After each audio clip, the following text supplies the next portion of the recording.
অবিশ্বাস্য ঘটনা। আমেরিকার আকাশে উঠছে রাশিয়া চীনের পরমাণু বোমা বহনে সক্ষম শক্তিশালী সব যুদ্ধবিমান।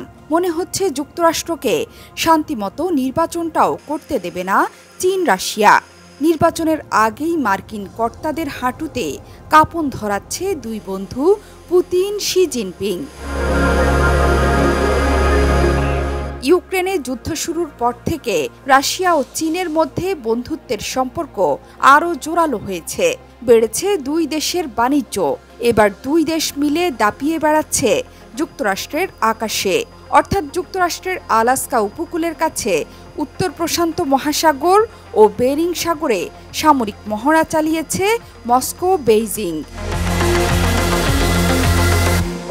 বার্ষিক সামরিক কর্মকাণ্ডের অংশ হিসেবে বুধবার প্রশান্ত মহাসাগরের উত্তরে যৌথ সামরিক মহড়া চালায় দুই দেশ।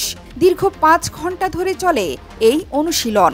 উত্তর আমেরিকা মহাকাশ প্রতিরক্ষা কমান্ড জানিয়েছে, বোমারু বিমানগুলো আন্তর্জাতিক আকাশসীমার মধ্যেই ছিল এবং এগুলো কোনো হুমকি তৈরি করেনি। তবে আলাস্কার সিনেটর লিসা মুরকোভস্কি এই ঘটনাকে প্রতিপক্ষের অভূতপূর্ব উস্কানি বলে বর্ণনা করেছেন।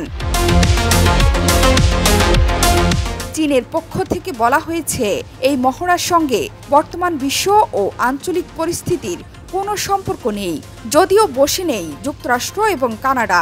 মহড়া চলাকালীন আলাস্কা অঙ্গরাজ্যের আকাশসীমার কাছাকাছি চলে এলে তাদের শনাক্ত করে সতর্কবার্তা দেয় যুক্তরাষ্ট্র ও কানাডার আকাশ প্রতিরক্ষা বিষয়ক সংস্থা নোরাড।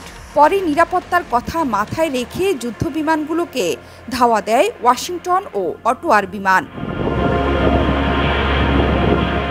যদিও চীনের দাবি, পারস্পরিক শ্রদ্ধা ও সমন্বয় বাড়ানোর উদ্দেশ্যে রাশিয়ার সঙ্গে বার্ষিক কর্মপরিকল্পনার অংশ হিসেবে এই মহড়ার আয়োজন করা হয়। তৃতীয় পক্ষকে জড়ানো বা ক্ষতি করার কোনো ইচ্ছে তাদের নেই।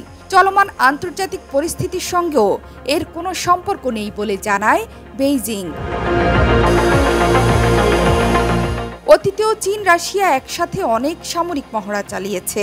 বেরিং সাগরের ওপর দিয়ে প্রায়শই যুদ্ধবিমান উঠতে দেখা যায় রাশিয়ার। তবে এবারই প্রথম আলাস্কা উপকূলের কাছে বেরিং সাগর ও উত্তর প্রশান্ত মহাসাগরে যৌথ সামরিক মহড়া চালালো দেশ দুটো। জোহরা চৌধুরী সেতু, ৭১।